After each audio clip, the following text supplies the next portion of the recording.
I just thought I'll go through a 7-step process to actually get to a good result when you're fitting any kind of new piece of wood to an old instrument.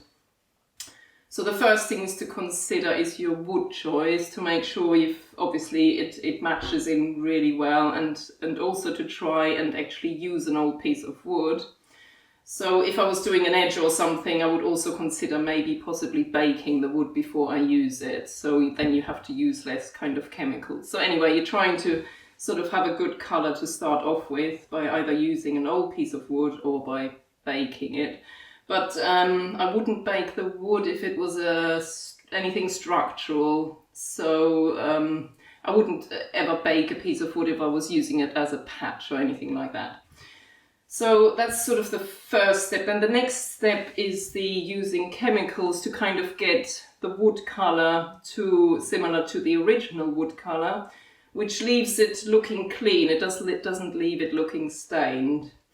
And once you're happy with that, then the third step to consider is whether you need how clean the wood is, basically, whether the wood needs staining or not. Quite often the edges do need a little bit of watercolor stain or something, because the edges actually do get quite a bit of dirt in them. So you look at the pores and you just check how clean is the wood looking.